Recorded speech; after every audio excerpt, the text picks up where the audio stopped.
All right, I think we really come to the last session, but probably one of the most exciting one that probably the audience are looking forward to, because we have this interesting video case discussion, and probably Dr. Sringian can share with us how this session has been developed, because it seems to be a collaboration by different people across the Indo-China region, and we probably have quite a good cases from our region to show with you, to share with you, and maybe you can get some feedback and discussion from the audience and online as well. Dr. Singen, maybe you can share how this session is developed? Okay, thank you. And this is the last part of our Indo-China Movement Conference. This is the collaboration of the whole country of our region for the presenter and also the case discussion. Yes. And I would like to thank all the faculty and all the presenters who will presented and participate in this part. We have actually 7 cases of the interesting case for this part, but if we cannot finish all the case, it might be 3 or 4 cases, and the other one I will run through it for the 4 case. Okay. So how easy, difficult they are? Can you rate these cases from 0 to 10? It can vary. So the audience can be, they can get themselves ready for this.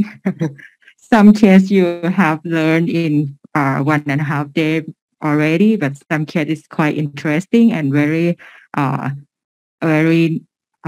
interesting, very rare. So you can have a discussion with our faculty too if you want to try, if you want to exercise your brain again before we finish it. Okay, so that's exciting. How would you like to do it? Just the presentation, or you would like it to be a bit more interactive so I can go down and ask people? Maybe a bit more interactive, but we will start with the case presentation and the video presentation. And after that, the faculty, maybe from Myanmar, and Professor Narina and also me will give a short discussion. And if you want to add any comment, you can please try to add the comment. And then the presenter will summarize the case again, and then finish for one case. So we have the expert panel sitting here as well as online, so that they can give the inputs into the cases.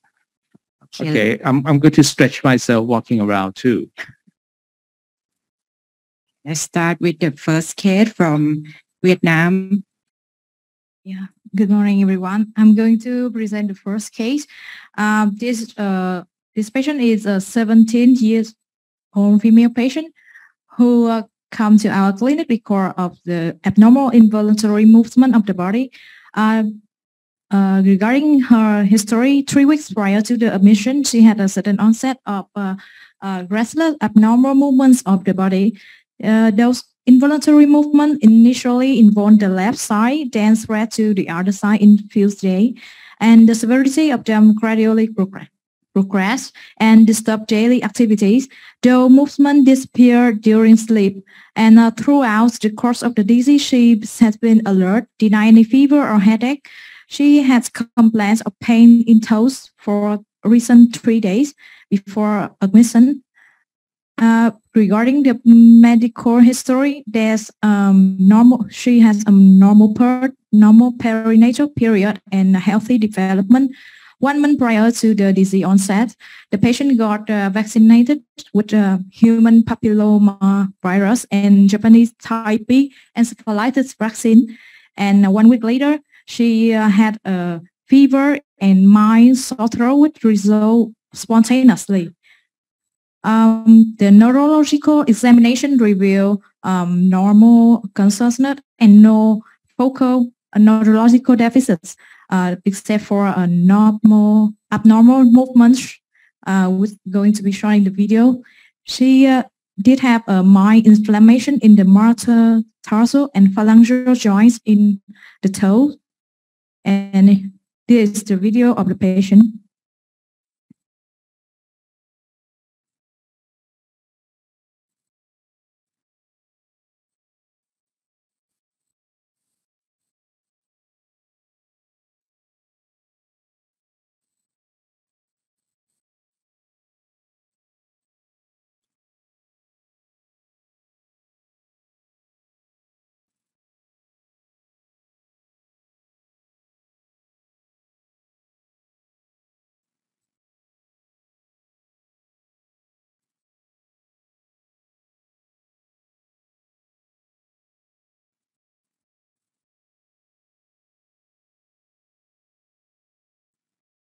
A close look at her face.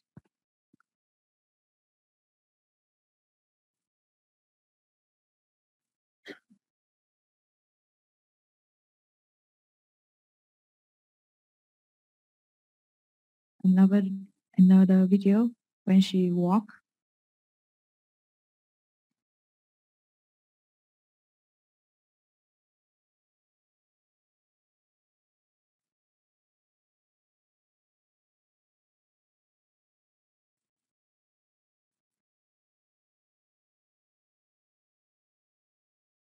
Yeah. So what's going to discuss what is the phenomenology of this patient and what are you going to do next? Okay, good. Really nice case. Who would like to volunteer? Right. So last year, neurology resident in. I think this patient have a generalized career, and I think this is a young female with the generalized career and joint arthritis. So I think this patient have a symptom, and I think I should do ASLO for this patient. Yes, thank you.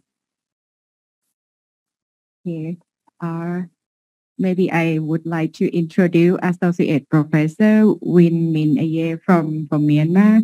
She joined us from the virtual. Could you please switch to the Zoom?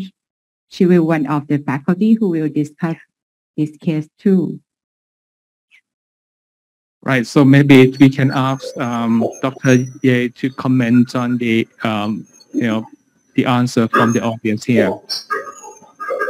Thank you for coming. Thank you for joining us. Okay. Hello, everyone. I'm Dr. Yini from Myanmar. Welcome. Nice to meet you all. Yes, the phenomenology in video segment 1, the phenomenology of the patient, the answer from the audience is correct. So the previous lecture given very excellently. They can notice the chorea. So because the movement in this video segment 1, a young girl with involuntary movement of the extremities, which is the movement are very random and irregular. And it's spread to involve the arms, necks, and also lower face. And I also see there is a facial chromazine. And in video segment 2, you can see she walked with very irregular and lurching gait. And it's like dancing. So it is a very typical pattern of the generalized chorea. So the phenomenology is generalized chorea based on the randomness of the movement. And she cannot maintain her outstretched hand in front of her. So she also has motor inconsistent. So correct, the phenomenology is the generalized chorea. So what are you going to do next? So let me share my screen. Can you see my screen? Yes. Yes, we do. Gary. Okay. So as I mentioned earlier, the patient has involuntary, continuous, random, and irregular movement overflow to the arms, leg, and neck. She cannot maintain her upper limb in outstretched position, and she also has facial chromazine. In video segment 2, she has an irregular gait. Her movement is very exaggerated when she is walking. So in approach to a movement disorder, as a general rule, the first step is we need to consider what is the phenomenology. In this case, the phenomenology is the hyperkinetic movement and generalized. And the second one is it isolated or combined? So I didn't see any other movement apart from the chorea. And the next one is what is the underlying etiology based on the clinical evaluation and the investigation. So this patient with generalized chorea, so we need to consider the differential diagnosis underlying the chorea. So how to approach this patient? We usually base on the clinical evaluation and neuroimaging and the laboratory workup. There are some particular features in the clinical evaluation: body distribution, age of onset. You need to know family history, and also time course and associated neurological features, other medical conditions and medications. Regarding body distribution, if chorea involve forehead, especially forehead, it is typical features to support diagnosis of Huntington. If chorea involve orobuccal lingual region, you need to exclude tardive dyskinesia. If a chorea is only in the one part of the body, you should exclude structural condition on the contralateral side. But Sydenham chorea can also present with a hemichorea. Okay. Etiology of the chorea can vary according to the age of onset. Like in this patient, in young onset, the hereditary chorea is the most common genetic chorea, and autoimmune chorea is the most common acquired chorea. And so in this patient with a subacute presentation, we should consider autoimmune cause of chorea. Another thing is the time course. It's very important. As a general rule, the acquired or sporadic cause usually come with acute or subacute temporal profile. So in this patient, came with 1 month history, subacute onset, we should consider autoimmune, infection, and metabolic in the first diagnostic list. You don't need to forget about the detailed family history, including 3-generation pedigrees, because some patients have negative family history even though they have a genetic cause. And you also need to look for other associated neurological or systemic features in your history and clinical examination, like abnormal movement, any cognitive dysfunction, any psychiatric or behavioral disturbances, presence or absence of KF range, any peripheral neuropathy, and any pyramidal tract or cerebellar signs. And you don't need to, you should not overlook other medical conditions like diabetes and ischemic risk factor in vascular case, and thyroid dysfunction, recurrent miscarriages, and arthropathy and rashes. So the medication is very common cause of chorea, especially chorea in orobuccal and lingual chorea. So you should ask detailed medical history, including neuroleptic, anti-epileptic, benzodiazepine, oral contraceptive, and so on.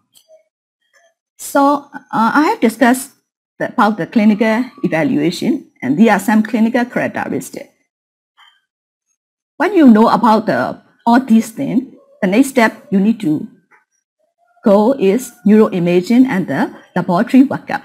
But this neuroimaging and laboratory workup based on the clinical information you have. It includes neuroimaging, laboratory testing, and genetic testing. So in this patient, came with a subacute history in adolescent, without family history, without exposure of any medication, no typical patterns of the chorea distribution, is generalized chorea, no associated neurological findings except arthropathy. So we should consider the autoimmune chorea and Sydenham chorea first. So the investigation should be based on these differential diagnoses. So I will ask for the CBC inflammatory markers, thyroid functions, autoimmune profile, and I will also detect the KF range and blood test to exclude Wilson disease, because Wilson disease is common in our region, and if a young patient presents with any type of movement disorder and psychiatric abnormality, we should exclude Wilson disease because it is a treatable condition. So key landing point here is there are a long list of medical, neurological, and hereditary conditions associated with chorea. Importantly, age of onset, particular distribution, and time course are very important diagnostic clues. Negative history does not exclude genetic cause.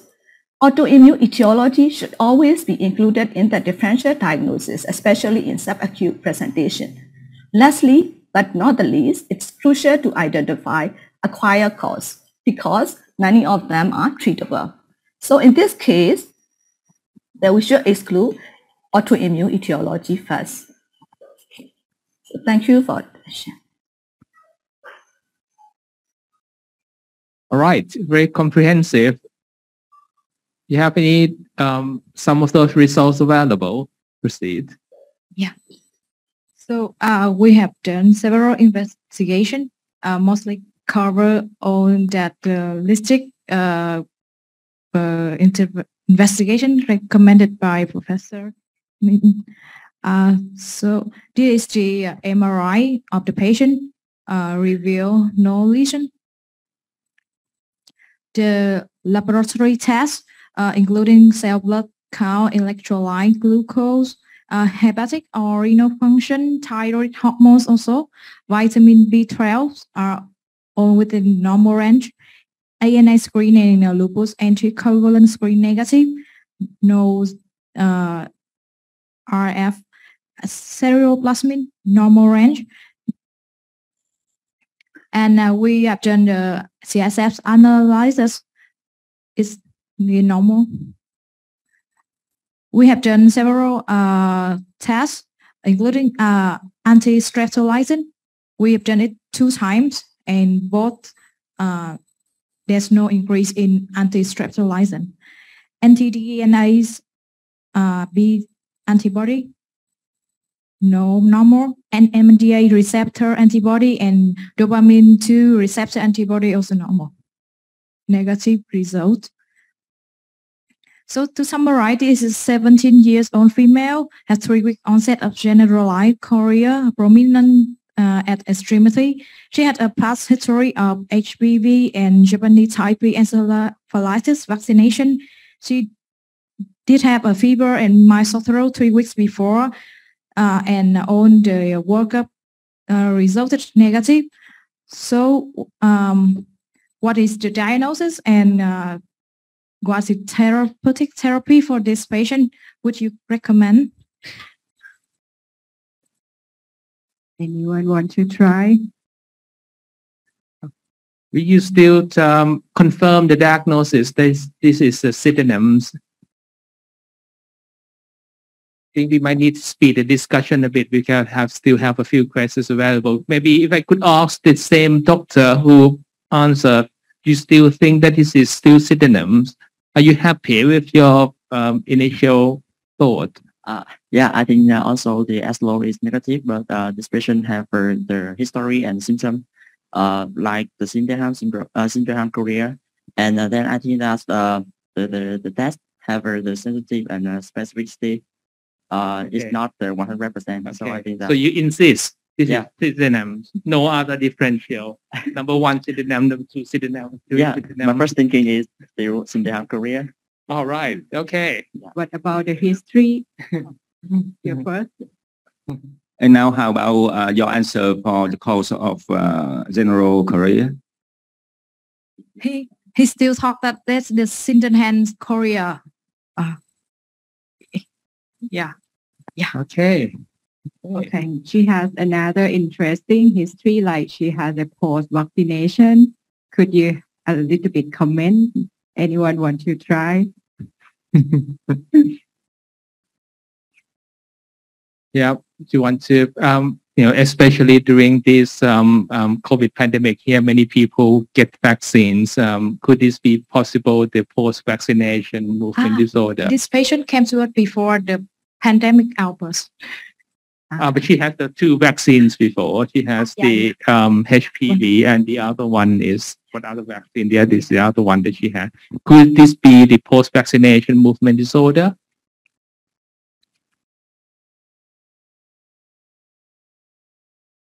All right. I think for the interest of time, I think we Yeah, need to yeah. speed up a bit. Yes.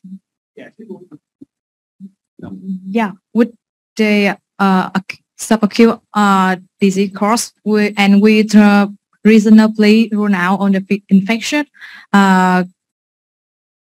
causes, so we suspected that this is an autoimmune chorea, and we are started to use the immunotherapy. We use methylprednisolone with 1,000 milligram per day for 3 days, and we use the symptomatic treatment with risperidone and trihexyphenidyl. And 3 months later, the patient, as you can see in this video, see on the most of her symptom resolve.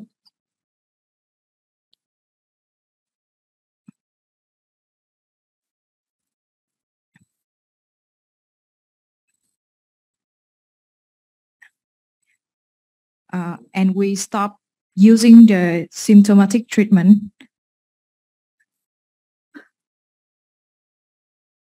Yeah. So I'm going to skip those. And as our neurological resident mentioned, they all have a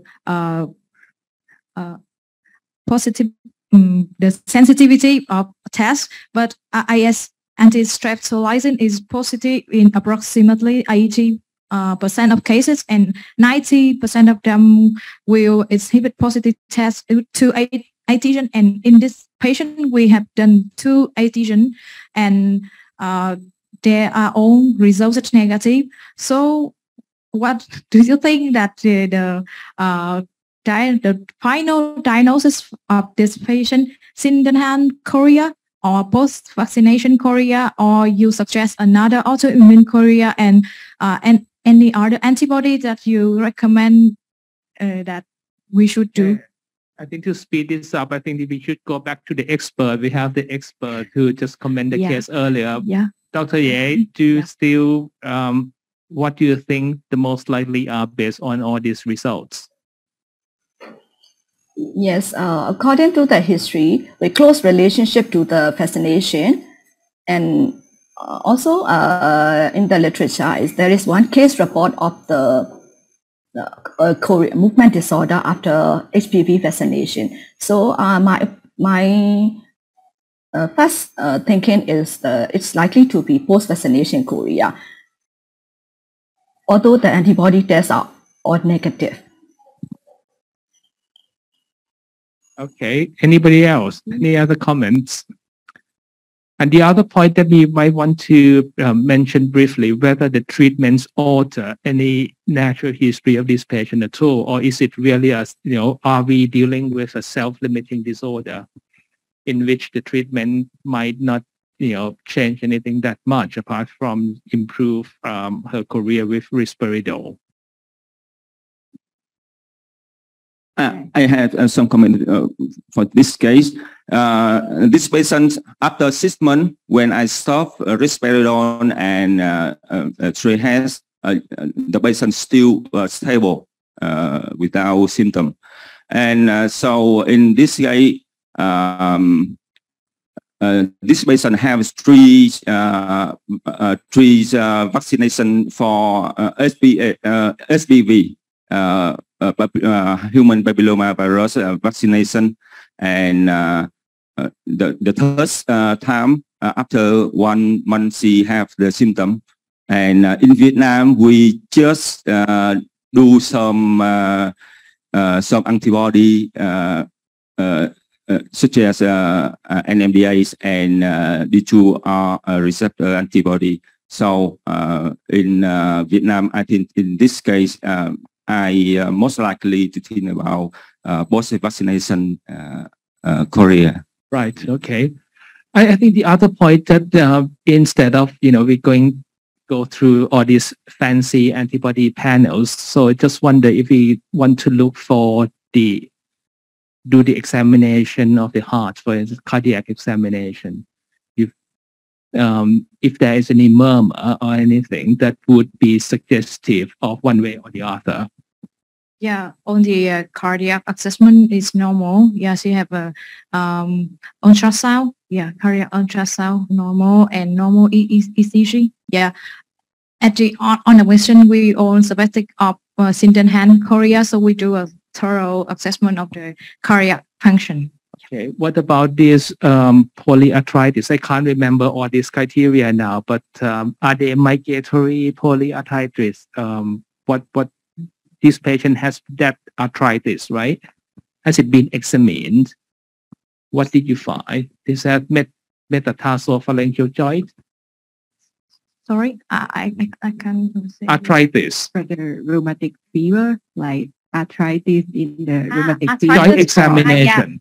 I've done because of my arthritis on his on her toes. So we have done several like inflammatory and biomarker, but we detect nothing. Normal CRP or VS or RF usage. Everything is normal, and the arthritis resolve in several days without any treatment, or maybe with methylprednisolone. So it's all subsided for a very short period of time. Yeah. Okay. Thank you. We will move to the second case. The presenter of the second case is Dr. K.O. Wesna from Cambodia. And the faculty for the discussion in this case is Professor Narina Mohammed Ibrahim. I think we probably need to speed up the discussion a bit. Yeah. Firstly, I would like to say thanks to organized committee for inviting me and Professor Chumnabot to join in the conference today. So this is my the first conference of movement disorders that I joined so fast. So thank you for your warm welcoming from Vietnam's committees and Thailand's. Thank you. Today I'm going to share a case, clinical case studies related to acute abnormal movement disorders after acute ischemic stroke. So for this today, I think we also has many video case discussions and many lectures related to the movement disorder, and we also say a lot with the case studies and also the lectures. So I would like to move to my case. My patient, 68 years old female, addressed in Kampot, Cambodia. Her occupation is housewife, and her chief complaint is involuntary movement disorder of the left hand side. For 5 days period to consultation, the patient present with involuntary movement disorder in the left hand and left breast with a mild weakness of her lower limbs for 5 days. She went to consultation with a local medical cabinet, but after the initial treatment, her clinical condition was not improved. Then her family took her to my hospital. So she was admitted. She reported with weight loss around 4 kilograms per month, mild fatigue, and increased urinary frequency for around 3 to 4 times at night. She has no fevers, no cold, no dyspnea, and neither chest pain. So for the past medical history, the patient has over 5 years of history of hypertension and diabetes. Her past medication, she used only amlodipine 5 milligrams 1 tab per day, and metformin 500 milligrams 1 tab in the morning and 1 tab in the evening. For the past medical history, she has no any past medical history of cerebral vascular disease, no history of movement disorder so far, and her family history also not detected any abnormal movement disorder. For the clinical examination, the patient get when come to the consultation, she assessed for the BP with 150.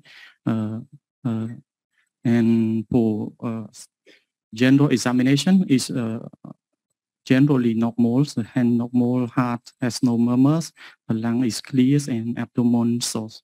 So the neurological examination, she was alert, oriented with the normal Glasgow. First appearance is symmetric, no sartius and aphasias, no dyspagias and no nystagmus. So the motor, she has a mild weakness of upper limbs and her lower limb with 4 over 5 and normal in the right side. And tension reflex is normal. So here's the video of the patient when admitted to my department.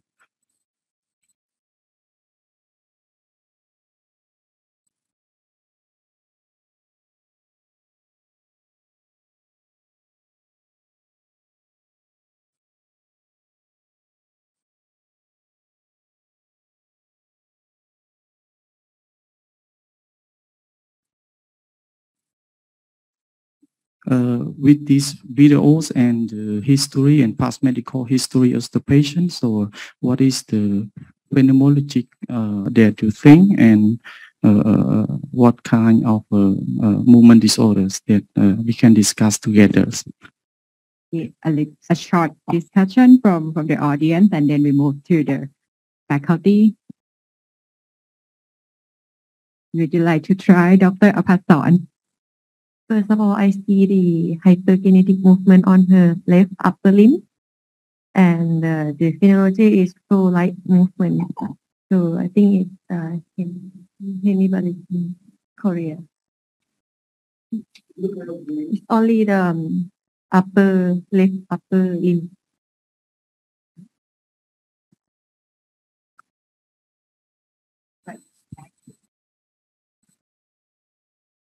Okay.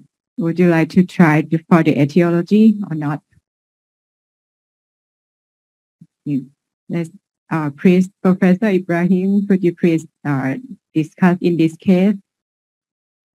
Yeah, so this is a middle-aged to elderly lady, who presented with acute onset of chorea. It seems to be more predominant in her left upper limb. Her leg, I'm not sure, but it also involves her neck and to a certain extent her face. So I would say it's a hemichorea. So whenever you see a hemichorea, you need to look at a structural cause or a metabolic cause, considering that this patient has diabetes as well. So the first thing I would want is to know what her blood glucose is. And I also would like to know what her CT scan shows to exclude a structural lesion. And usually with a history of diabetes, hypertension, we suspect vascular cause. Thank you. Maybe you can show the investigation. So now let me move to investigation. So this patient has hyperkinetic, involuntary, irregular, and continuous flow randomized. So we consider of a less hemichoreas. So for our investigation, the patient was worked up with the laboratories imaging workup. So in OPD, he consults with one more doctor. So he has let the patient to do laboratory tests, ECG, echocardiography, chest X-ray, and this case, we did not take a CT scan. So we assess for MRI without Gados. So the result of the test, the patient blood test has a normal renal function with LDL cholesterol HT6, triglyceride 264. The patient comes with uncontrolled diabetes with HbA1c 12.2% and glycemia 291. The electrolyte is normal and her CBC is normal. Could you show the imaging? And for the imaging, we have two slides, so you can see first.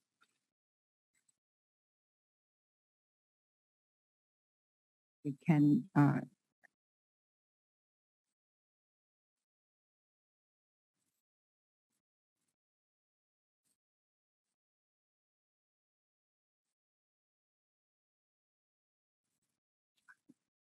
So for the result of MRI, the patient has acute infection in the left body corpus callosum and all small lesions of the periventricular spine matters and of bilateral frontal lobe and the rise of putamen.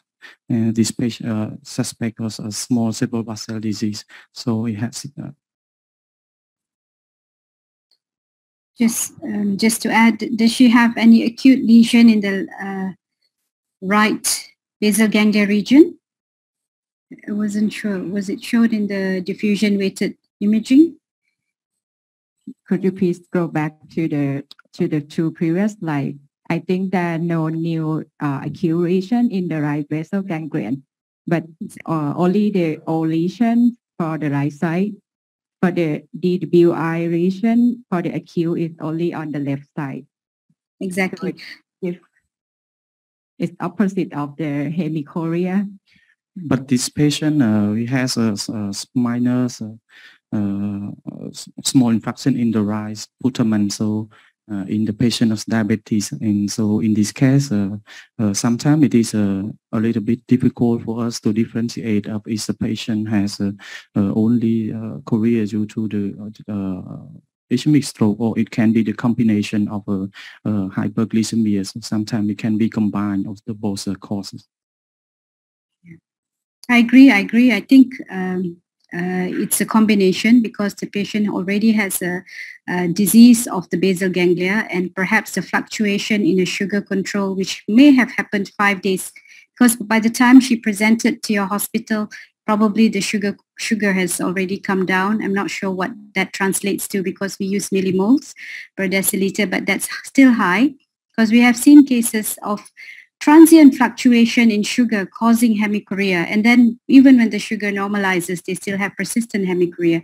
So it could be a combination of both factors in this patient. Thank you. And sometimes in this type of disorder, the imaging abnormalities can occur much later. It might not occur at the onset of the presentation. So the negative imaging certainly is not the exclusion.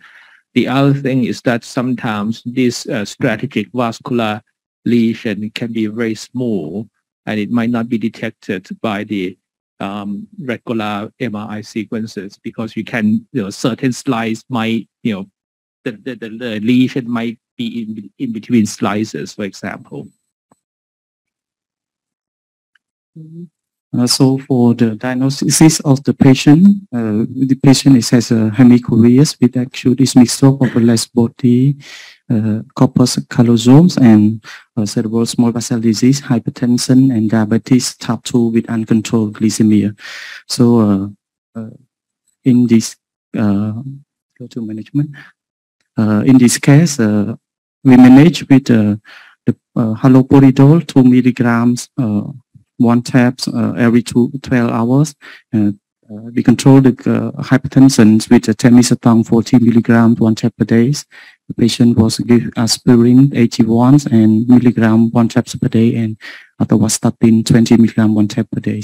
The glycemia of the patient was we controlled with dapagliflozin 10 milligram 1 tab per day and insulin smictat injection assays. So here is a video after 5 days admission of the patient. So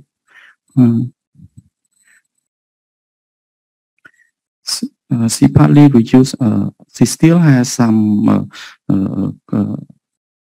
choreas, but not too much as before, and mostly on and off as choreas. Thank you for the second case. Maybe is the cause from the stroke and also the uncontrolled diabetes, which is the fluctuation of the blood sugar. We'll go to the third case. Thank you. The third case is from Dr. Shi Yong Chuan from Malaysia. He already pre-recorded the case. This case is quite very interesting. the organizing committee of Yeah, the may I- 2022 excuse me, Indo-China there's Movement no Disorder sound. Conference, chairperson and fellow colleagues. My name is Chi, a neurology fellow from Malaysia, and it gives me great pleasure to be here today to share with you a recent clinical encounter that I've had. We have a 17-year-old Malay gentleman who is studying full-time in a boarding school. He's an average performer in school and has no known medical or psychiatric illnesses. His family and him had just returned from Pulau Langkawi for a family vacation. For our counterparts outside of Malaysia, Pulau Langkawi is well known as one of the mystical islands up north of Malaysia that is rich in exciting myths and also legends. He presented with acute onset behavioral change for 3 days prior to his admission in February this year. It was his first hospital admission. He was confused and disorientated on arrival, demonstrating prominent auditory and visual hallucinatory behavior. His hallucination was very vivid. He was seeing Mashuri and her tomb. And according to Langkawi's folklore legend, Mashuri was cursed by the island for committing adultery. He was also exhibiting disorganized behavior, whereby he was sticking out his tongue inappropriately and was showing Malay self-defense gestures. His speech was also abnormal, where family finds it more formal than usual. He wasn't sleeping and was running around, jumping around middle of the night. And among the few relevant negatives, there was no fever, headache, or any symptoms related to raised intracranial pressure. There was no respiratory or gastrointestinal symptoms, and the family did not report any signs and symptoms of preceding infection. He denied constitutional symptoms, and there was no family history of psychiatric disorder. Particularly, he also denied any substance use prior to his current presentation. On clinical examination, he was confused, disorientated, and psychotic. Affect was blunted and restricted. Eye contact was poor with minimal verbal output. There was no signs of meningism, and examination did not pick up any long track signs. In the next video, I'll be showing the phenomenology of movements that we have picked up during the course of his admission.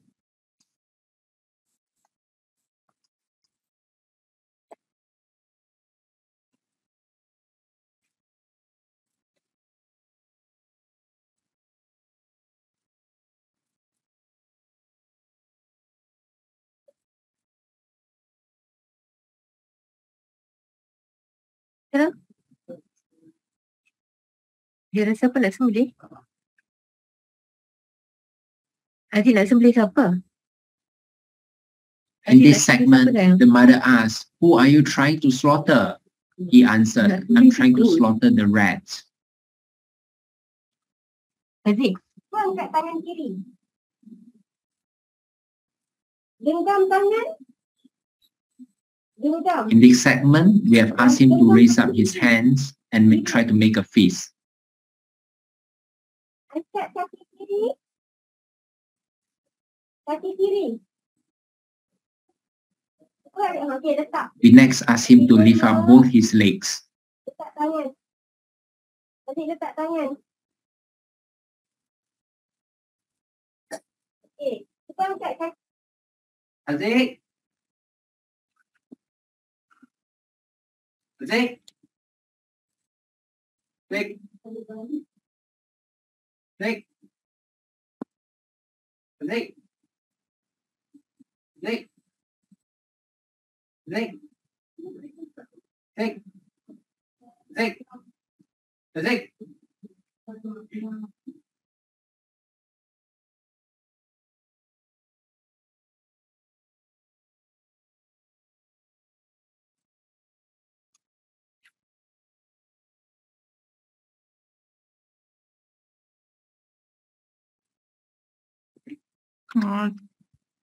Okay.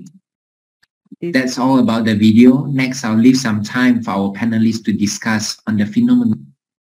Yes, it's quite challenging because it's different from we have learned for the past 2 days. Yeah, this is a good Anyone? phenomenology.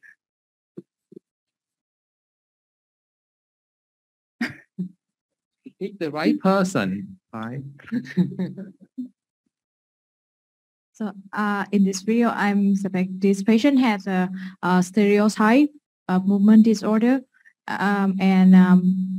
maybe some catatonia when he keeping position, and I can see well with the mouth, but described in the patient there's a tongue protrusion. So I think this movement is stereotype. And Dia rasa apa nak sembelih? Adik nak sembelih ke apa? In this segment, the mother asked, "Who are you trying to slaughter?" He answered, "I'm trying to slaughter the rat." Adik, buang kat tangan kiri. Genggam tangan.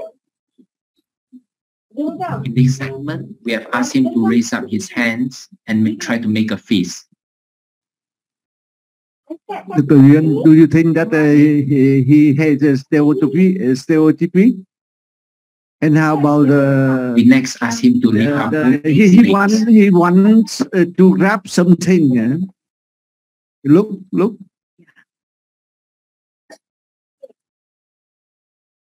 He has a hallucination, right? He also have a vivid hallucination. Take.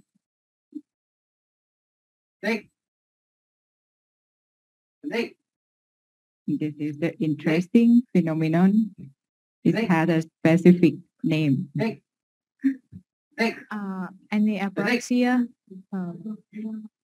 Something like that. but he did pretty well with the first.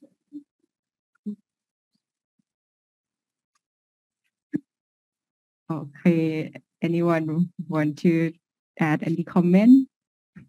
Do you want to add something? Yes. That's all about the video. Next, I'll leave some time for our panelists to discuss. Yes, I think her answer is nearly complete. He has a quite peculiar movement, like move his hand repetitively, try to grab something, and also sometimes it sustain of his posture, and sometimes his posture continue to some posture that doctor try to set it. This is one of the example of the catatonia. He has called it catalepsy. Is one of the criteria of the catatonia. And another one, when the doctor move his arm, is called flexibility, like your break the wax like this, and this is the one of flexibility. And the last one, the patient copy the posture of the doctor is the echopraxia. It's also the phenomenology of the catatonia. And another one might be he tried to graph some vivid hallucination that he saw. And for the acute the approach, he had a acute onset of behavioral change and also hallucination, including visual hallucination and auditory hallucination, and have a sleep-wake cycle disturbance and the movement disorder of the catatonia. So for the approach, I think we have to categorize into it. Is it functional or is organic? But in this case, I think we can localize the anatomical localization, and the movement and also the behavior is not so complex. So the most likely is the organic cause. So for the anatomical localization might be in the limbic system and also the orbital frontal or also lateral frontal lobe lesion. And this is for the anatomical localization. And for the clinical cause, this is quite acute. Might be, I'm not sure for the previous history, anything happened to him or not, because he went to some island in Malaysia. Yes, for this patient, it might be acute to subacute. So you have to think about the infection, maybe infection, inflammation. For the infection, of the limbic encephalitis in this case might be one of the listing is the herpes simplex encephalitis, and maybe can other viral. And in this era, we have to think about the COVID infection too. But is history is no fever, which is quite unsupport the infection. And another one might be the inflammation that can cause like this for the limbic encephalitis. One listing list might be the anti-NMDA encephalitis that we have learned that also have the catatonia as one of the presentation of the anti-NMDA. Another one might be the VGKC, like or AMPA antibody encephalitis, and LGI1 and CASPR2. So let's move to the investigation. On the phenomenology of the movement shown, that includes both organic and psychiatric diagnosis. Autoimmune, we were entertaining a few differential diagnoses that includes both organic and psychiatric diagnosis.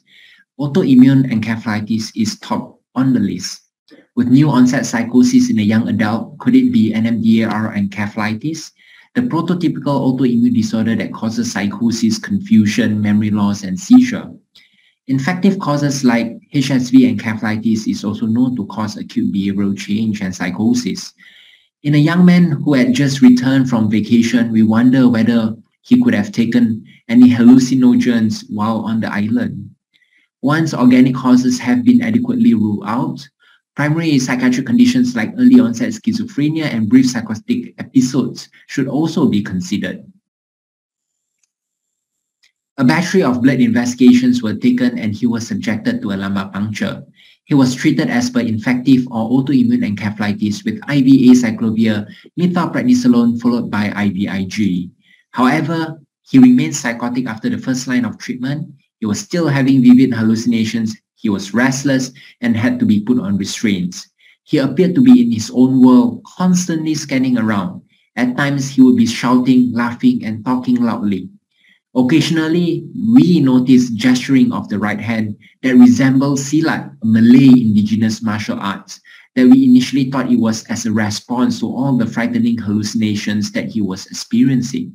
He was on quetiapine that was escalated sequentially. In view of poor response to the first-line therapy, 5 cycles of plasma exchanges were offered. Following that, we noticed more frequent and prolonged gesturing of the right hand, and his speech and movement became minimal. He, however, remained awake and watchful. With regards to the investigations that we had sent, CSF was essentially normal. Opening pressure was normal and its biochemical constituents were within normal range. Routine blood work was normal as well.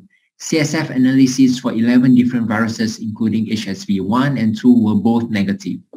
Serum autoimmune encephalitis panel, as shown on the left side, including NMDAR antibody, was negative. EEG and MRI were also both unremarkable. Over the course of his illness, we noticed the above clinical features occurred sequentially, fulfilling the clinical diagnosis of catatonia. They are mutism, posturing, waxy flexibility, catalepsy, stereotypy, and echo phenomena. Hence, we decided to give him a test dose of lorazepam at 2 mg and observe for any clinical improvement. This is a video showing you his response after a test dose of lorazepam at 2 mg was given.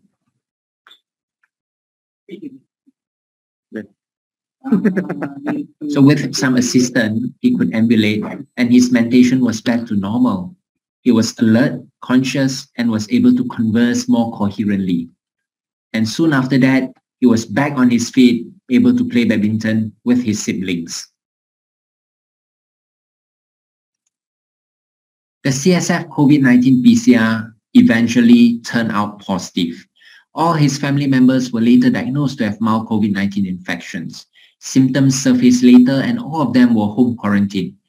None of them had any neurological manifestation. At this time, the diagnosis now became more concrete, which is COVID-19 encephalitis with psychosis and catatonia. He continued to improve with regular benzodiazepines, and we managed to discontinue his antipsychotics upon discharge. Symptoms completely resolved by 3 months, and there has been no residual neurological or cognitive sequelae up to this date. This is the actual timeline of his course of illness. Note that I've shortened the timeline, making it more compact to cater for this presentation. However, I would like to highlight that the catatonia only became prominent or surfaced a few weeks from his initial presentation that was predominated by all his psychotic symptoms. He subsequently responded steadily with regular doses of benzodiazepines and eventually back to his usual self. There are a few pertinent learning points with regards to this case. Number one, catatonia is a neuropsychiatric disorder that encompasses a wide range of movement disorders. Characteristic clinical features are critical to the diagnosis. Catatonia can be seen in psychiatric disorders, general medical, neurological, and surgical conditions, as well as drug and toxic substances. The pathophysiology still remains unclear, and the GABA hypothesis has been proposed. Most of our patients with catatonia respond to benzodiazepines or electroconvulsive therapy. It is important to elicit the underlying cause of catatonia and treat it to ensure early and complete resolution of symptoms. Brandau et al. In his recent excellent review article look into various movement disorders in COVID-19 infection. And among 93 specific cases of movement disorder caused by or acutely linked to COVID-19 infection, myoclonus was present in 63% of patients, followed by ataxia in 38%, action or postural tremor in 10%, rigid akinetic syndrome in 5%, and also oculomotor abnormalities, and that include opsoclonus, ocular flutter in about 20% of patients.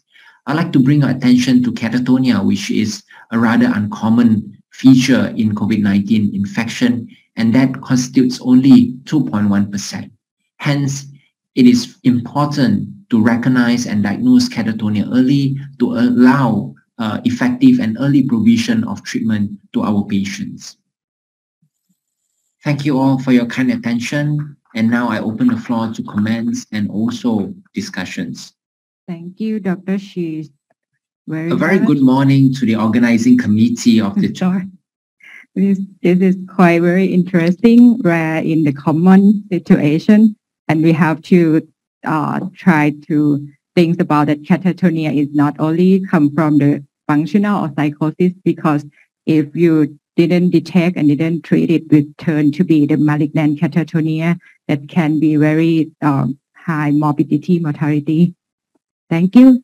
Let me move to the fourth case. The presenter will be Dr. Warongporn Phirnpathom from Thailand. And again, the faculty who will discuss is Associate Professor Win Min Aye from Myanmar. So the next case is a 25-year-old female with a chief complaint of progressive generalized stiffness and dysphagia for 6 months. So this is her clinical course. 5 years before coming to our hospitals, she has progressive generalized numbness and tingling sensation. The patient cannot feel the coldness or warmness of the water. After that, 3 years before the admission, there was progressive generalized stiffness, especially at bilateral arms and legs. She could not put the spoon into her mouth when she ate the food. And she also had progressive dysphagia. There are difficulties in chewing food, and the patient developed aspiration when she drank water. Then she went to the nearby hospital, was admitted, and treated as demyelinating disease. She was given intravenous pulse methylprednisolone for 1 gram per day for 3 days, and then prednisolone 10 milligrams per day for 11 days at the hospital near her house. However, there was no improvement of her symptoms. 6 months before the admission, there was generalized stiffness and dysphagia worsened. And that was notably abnormal posture of her left hand. She could not clench her left hand to catch an object, and that was also difficulties in opening the mouth. She had significant weight loss of 10 kilograms during these 6 months, and no fever was observed. This is her past history and family history. There is no history of drug abuse, recent vaccination, no COVID-19 infection, and all family members had no diseases, including her father, mother, and one brother. So before we go to the neurological examination, this is her systemic examination, which was all unremarkable.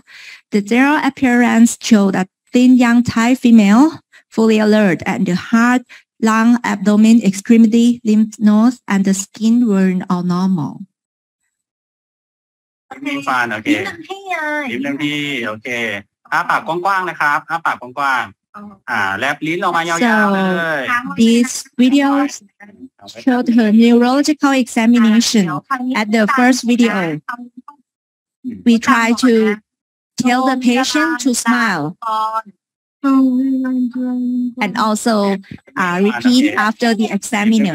โอเคอ้าปากกว้างๆนะครับอ้าปากกว้างๆแลบลิ้นออกมายาวๆเลยค้างไว้แป๊บนึงเดี๋ยวคราวนี้พูด Okay, so this is the second video, which the examiner told the patients to open and close her hand and then lift her hand up. And the last video is the gait of the patient. So we can discuss for the phenomenologies and also discuss for the etiologies in this patient.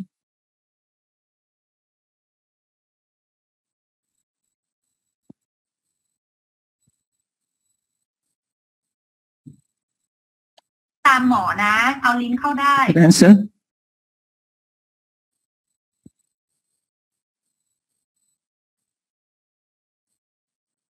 Yes, your Dr. Khan.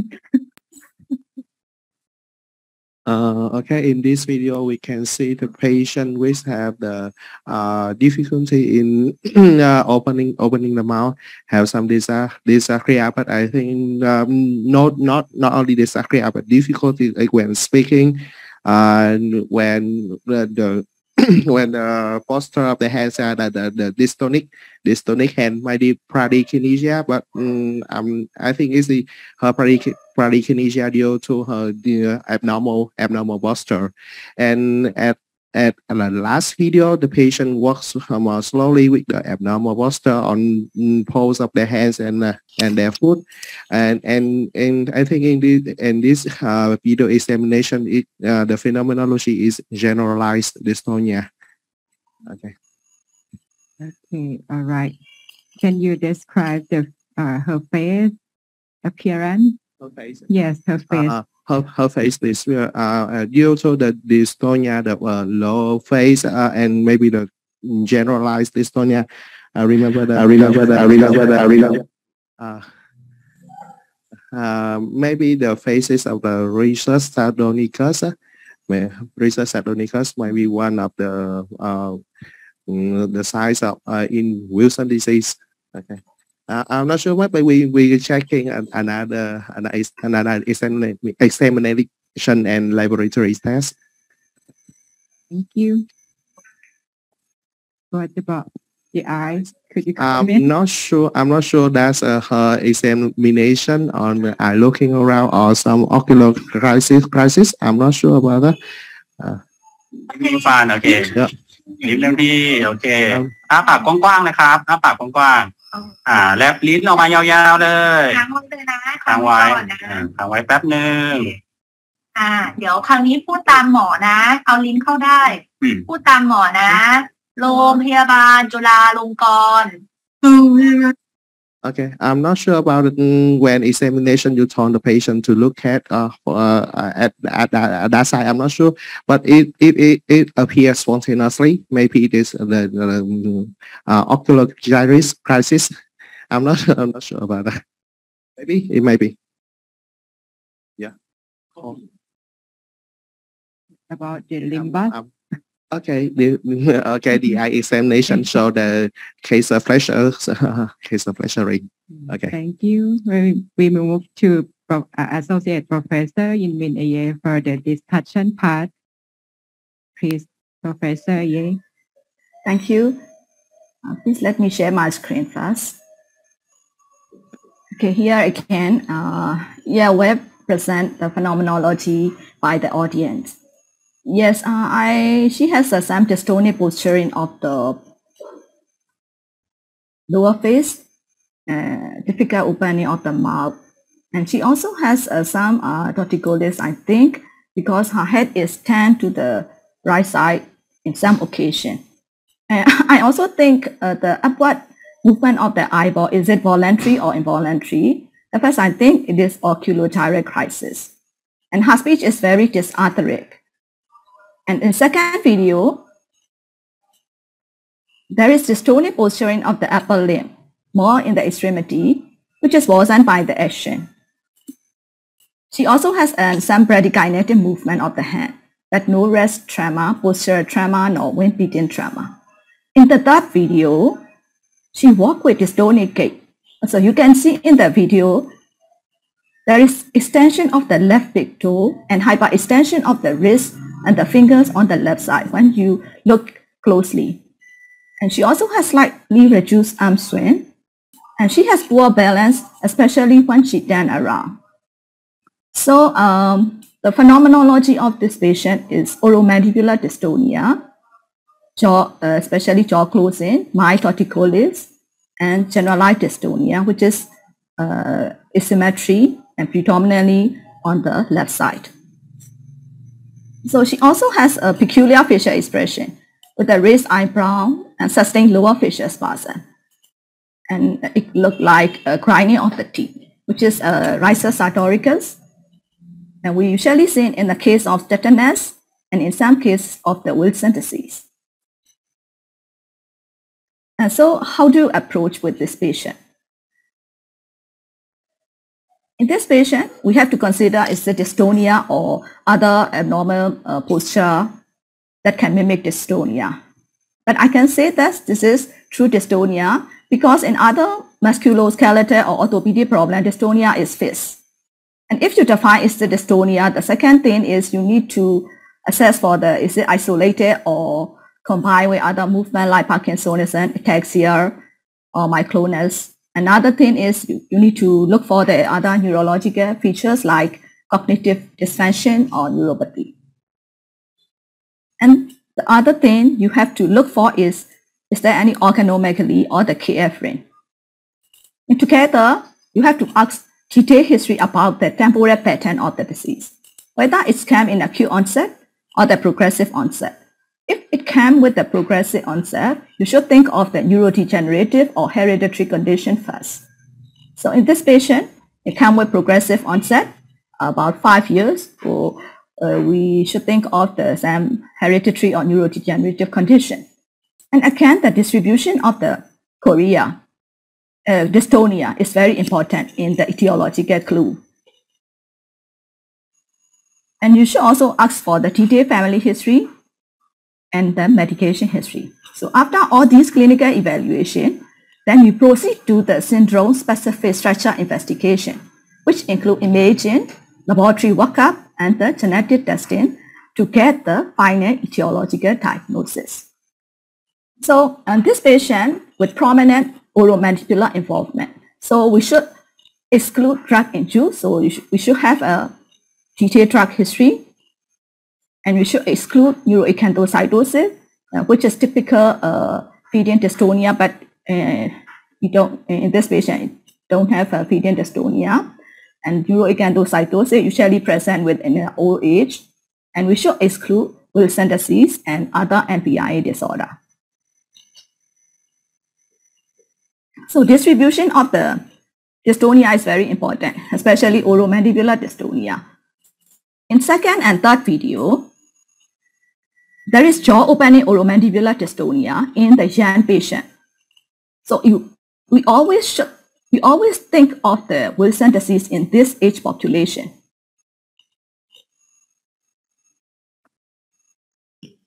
So it is important to look for the other systemic features like KF ring. In this picture, it is clearly showed that there is a yellowish brown pigmentation at the corneoscleral junction in the descendant membrane. So if you see this sign, you can straightly go to the diagnosis as a Wilson disease. You also need to know about what are the red flags against the diagnosis of idiopathic dystonia, like unusual pattern, sudden onset, history or exposure to drugs, the presence of associated neurological or systemic signs, any prominent bulbar involvement, hemidystonia or such. In this case, the progressive onset dystonia in young adult with associated other neurological signs with hemianesthesia, and prominent bulbar involvement. So we need to exclude the structural lesion also. So this slide summarizes the diagnostic approach in the dystonia. So I cover all these things. So we clinical syndrome, and then we should look for the MRI and the Wilson screening by copper and ceruloplasmin first to get the etiological diagnosis. So going back to the case, young adult patient with progressive generalized numbness and tingling over 5 years, and dysphagia over 3 years, difficult walking and mouth opening for 6 months. Phenomenology is generalized dystonia, which is asymmetric, with jaw closing oromandibular dystonia and mild torticollis. She has associated hemisensory anesthesia and dysphagia. What about the cognitive function? So I haven't seen in the history that about the cognitive assessment. And she also has a negative history, and she didn't have illicit drug use. So I want to exclude Wilson disease first, and I want to exclude structural basic ganglion pathology, and I want to exclude CNS infection and demyelination diseases like autoimmune encephalitis antibody and CSF study. And then lastly, all are negative, I want to proceed to the genetic testing. Thank you for attention.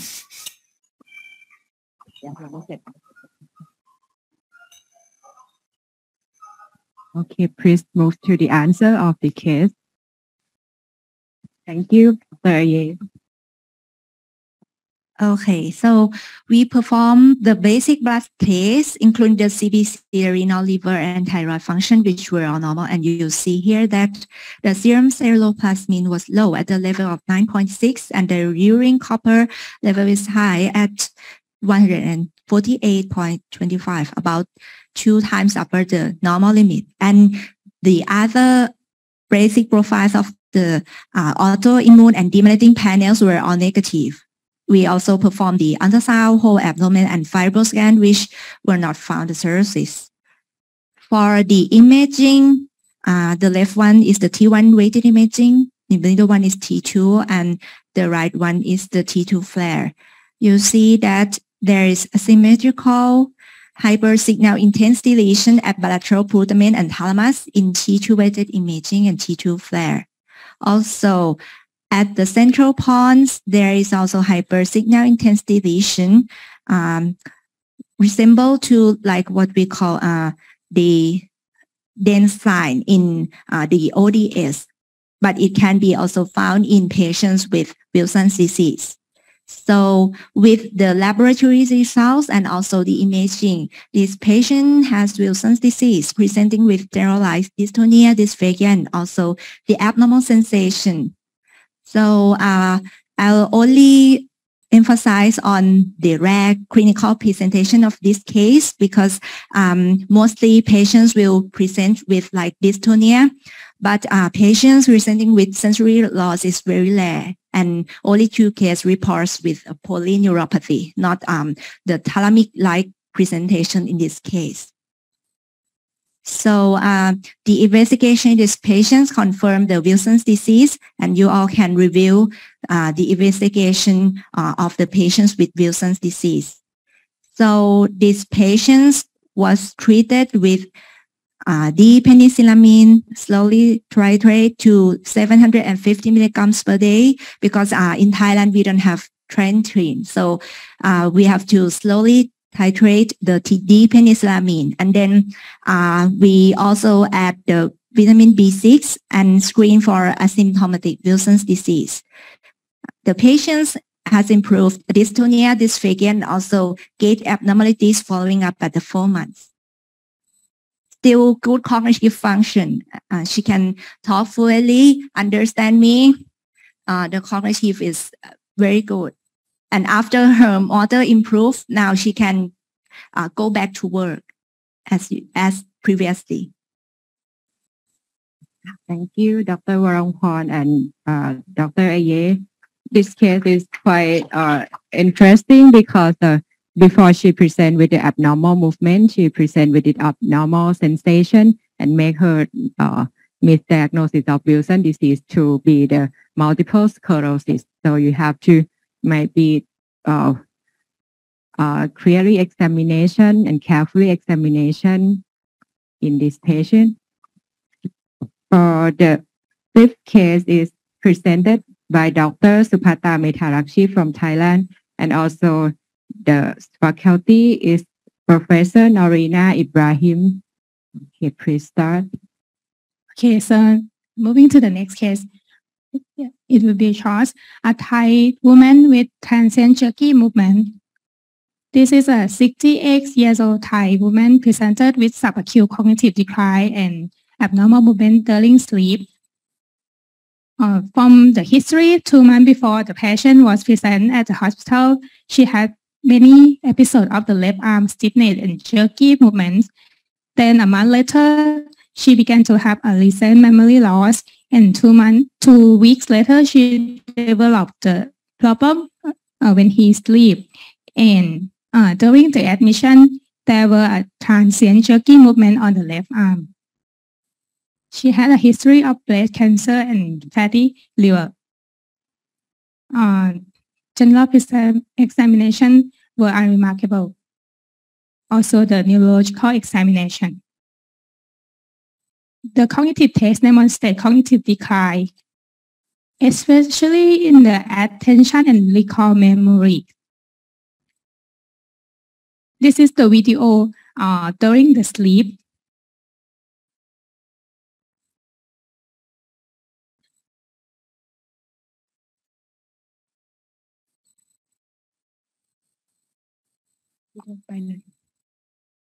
Okay, so what is the phenomenology in this video? I guess the patient might have REM behavior during sleep. I will repeat the video. It's very brief movement. They have results during sleep. Yes. Okay. So moving to the next video. This is the video while she was admitted to our hospital.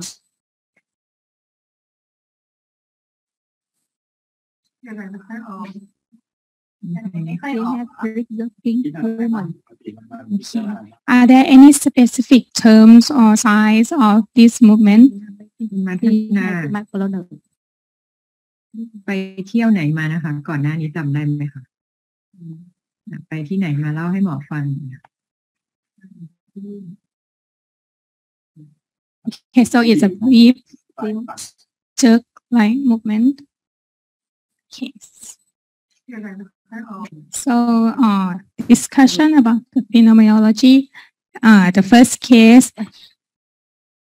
Maybe we can get the discussion from Professor Narina. Could you please discuss this case? Yeah. Actually, it's very clearly described. So what is happening is just a brief dystonic posturing of a left arm, which is very, very brief. It's about 1 to 2 seconds exactly during sleep. And when the patient is awake, you also could see her arm being pulled in a dystonic posturing. And the patient is aware during these episodes. And I couldn't see her face very well, but it's not very clear here, but it looks like seizures. or REM sleep behavior disorder. But if it's a REM sleep behavior disorder, it shouldn't be present when she's awake. So it is not a REM sleep behavior disorder. So it is something else. So we have to consider things like seizures. What if it's a movement disorder, what other movement disorder that you would like to consider that would occur very briefly like this? So it would be a paroxysmal kinesiogenic dystonia, PKD phenotype. So so this is, but she doesn't fulfill the PKD phenotype with a clinical syndrome. If you go back to her history, she started with this jerky movements, which initially could sound like myoclonus, but when you clearly look at it, it doesn't. It could be a focal twitch resembling a focal myoclonic twitch, but it's a bit slow. So that there is an overlap of a myoclonus, but the phenomenology is a dystonic posturing. So I would say this is a faciobrachial dystonic seizures, considering her cognitive decline over a period of time, and this would be consistent with an autoimmune encephalitis, particularly LGI1 encephalitis. We really need to exclude that. So we need her EEG and an MRI scan and an autoimmune screening for that. Thank you very much. We move to the investigation. The investigation show hyponatremia, and on the MRI finding, there was demonstrate an abnormality on the right posterior insular lobe on the flare, and no restriction distinction. This is the MRI report, and the EEG demonstrate neither seizure or epileptiform discharge. And we do the serum autoimmune encephalitis, and we found that the LGI1 were positive. So these patients were diagnosed as anti-LGI1 encephalitis present with subacute recent memory loss and faciobrachial dystonic seizures. And we to give her the immunosuppressive treatment, and her symptoms improved. And a brief review is I just previously said in my lecture. So the learning point is that the faciobrachial dystonic seizure is a pathognomonic feature for VGKC complex LGI1 antibody encephalitis, which is a treatable disease. Thank you. Okay. Thank you very much, Dr. Supatha and Professor Narina. I would like to add a little bit about the REM sleep behavior disorder.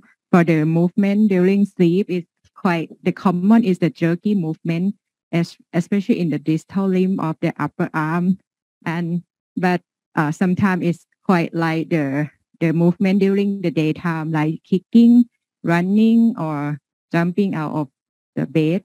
It's likely to cause a dystonic posture for the REM sleep behavior disorder. In this one, I agree with Professor Narina that we have to differentiate between the seizure or not, because it's briefly and repetitively during the night. Thank you very much. Case is from Dr. Apiwood from Thailand. It's a short case. Yeah, I would like to present my case from Somdet Hospital. This is a case of 42-year-old Thai female living in Silachar district, Chonburi province, presented with ataxia for 1 year and 3 months prior to this admission.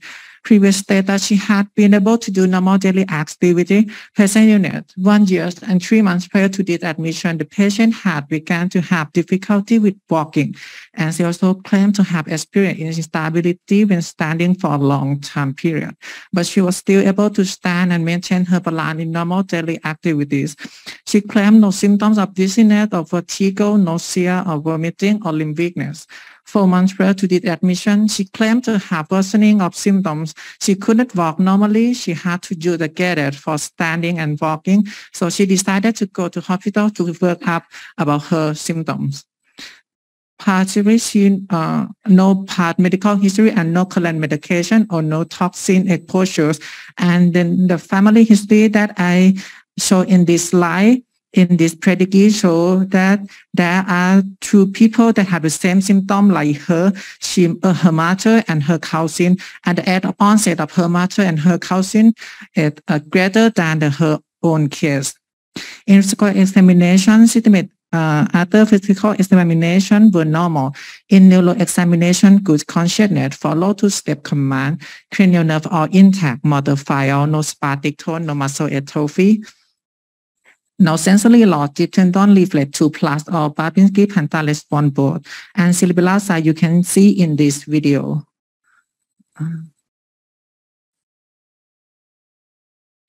โอเคมองขึ้นข้างบนลงข้างล่างบนล่างบนล่างบนล่างซ้ายขวาโอเคครับมองไปทางซ้ายมองน้อยๆนะมองตามปลายปากกานะครับโอเค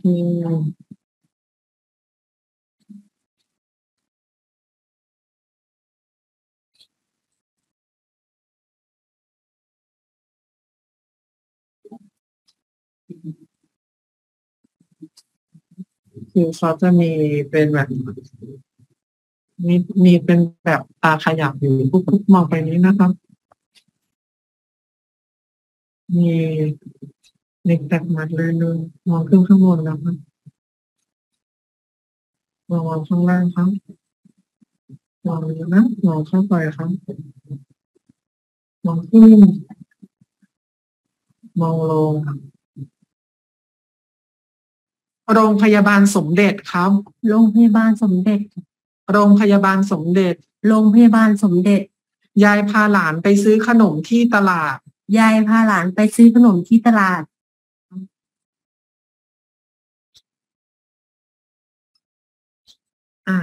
กลับมาได้ค่ะเสร็จกลับมานะ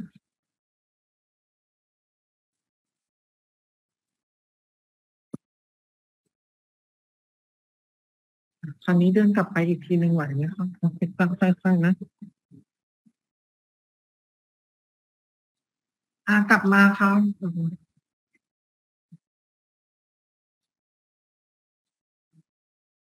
เต็มที่นะ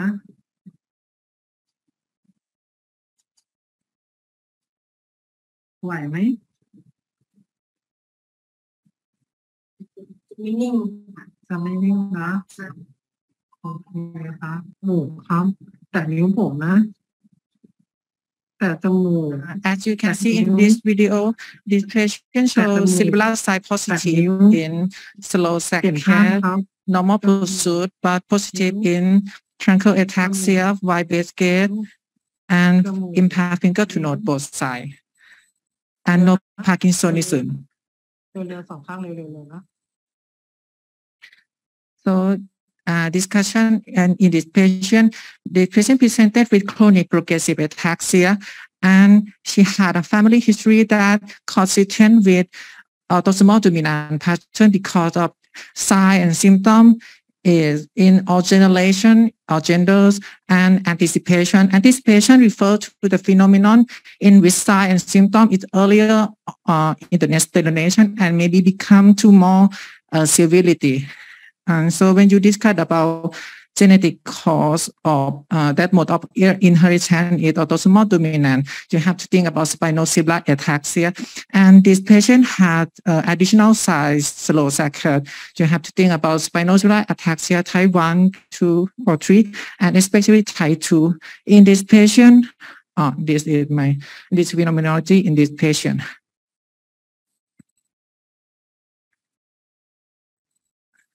I put this slide. And spinocerebellar ataxia that I have told you, we have specific maybe side that can consistent with spinocerebellar ataxia type 2 because of slow saccade. And investigation, CBC, lumbar puncture, liver function, available fiber normal. And MRI brain,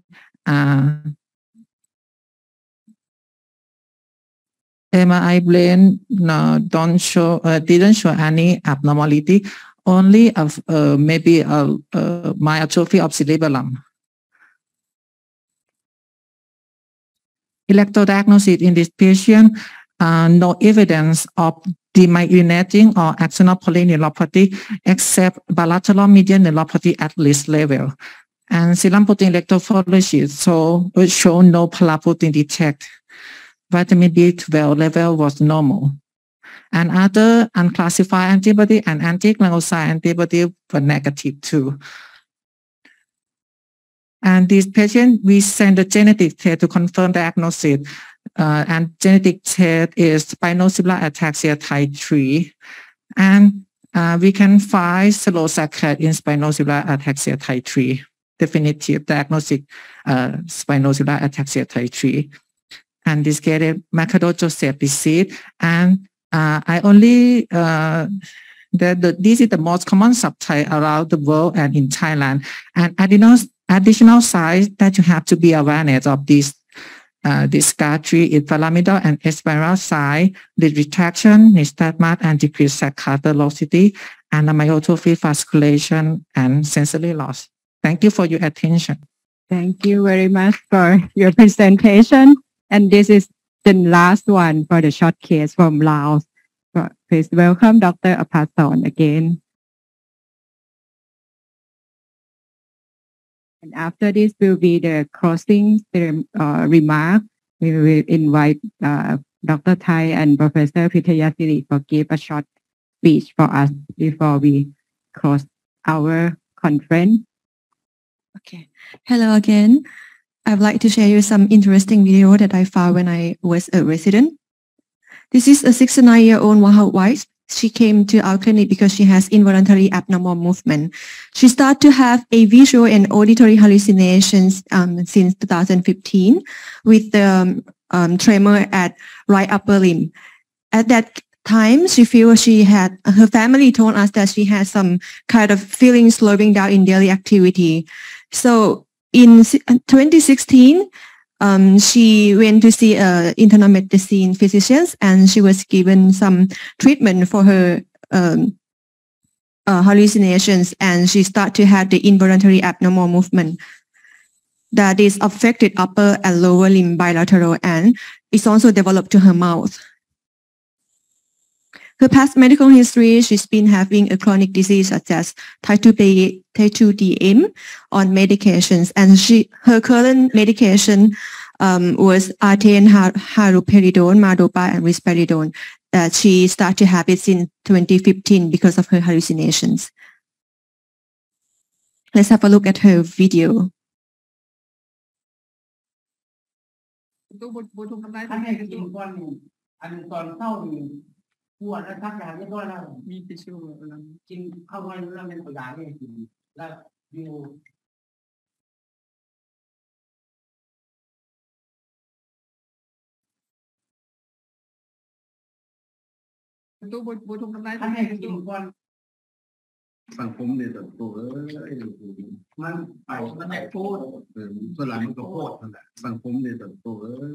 And this is how she walked.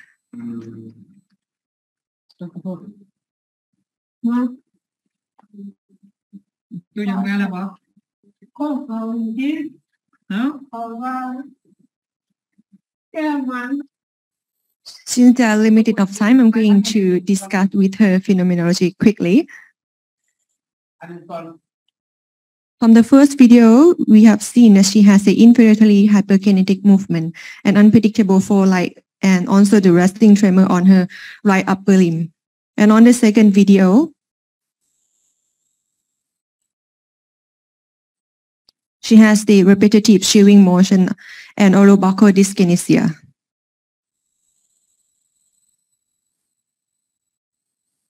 And on the third video, we have seen that she has some right upper limb action tremor. And on the last video,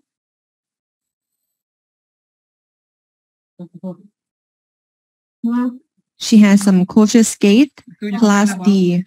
If you take a look at her hand, she has a stereotypic movement of upper limb.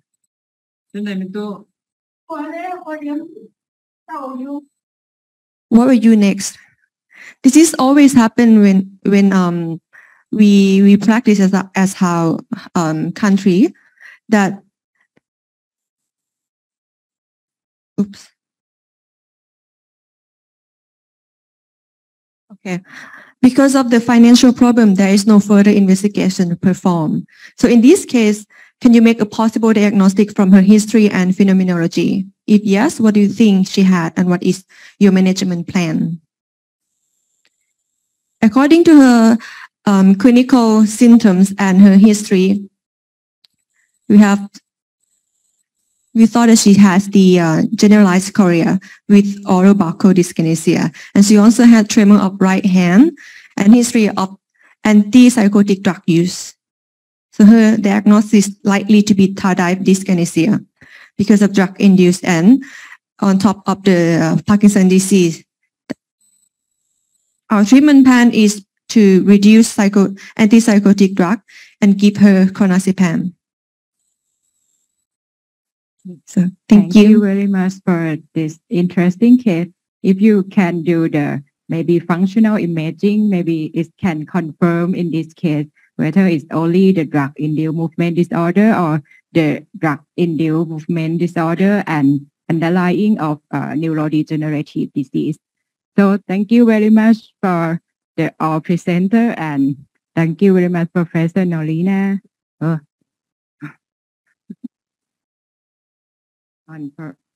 We have another interesting question from the online. Just two. Imaging. And like other. And one, ใช่ไหมคะ Okay, maybe I could read out for the audience. This is an online question submitting from the virtual attendees. Dear panelists, among all of the 13 clinical features listed, which you think bears the greatest weight for the diagnosis of catatonia? Maybe Ida, you can comment on that. As I know that for the diagnosis of catatonia is not the mandatory criteria. It requires maybe 3 from the many list like 13 with for my opinion, I think the cataplexy and active flexibility might be the most important feature for the diagnosis of catatonia. Yeah, and I think that you know, in real patients, you know, is many times we don't see the whole clinical feature, we don't see the whole spectrum. But I think that along with the clinical history that was suggested earlier in that case, and you know, remarkable phenomenology there, even we see some of it, I think that probably that will help us reach the diagnosis. I don't think that all the feature needs to be present to be not all for the diagnosis. Require only 3 features for diagnosis of catatonia. It might be with other evidence that suggests for catatonia. Another question, I think this is a bit quite general. Dear all the professors, so address everyone here, all the professors, in your experience, could you please highlight any of common movement disorder that impact voice, speech, and swallowing function? So that's many. I give to Dr. Lim then. Before closing. I think most of the movement disorders can present with abnormal speech, whether it's Parkinsonism, dystonia. I think these are the 2 common ones.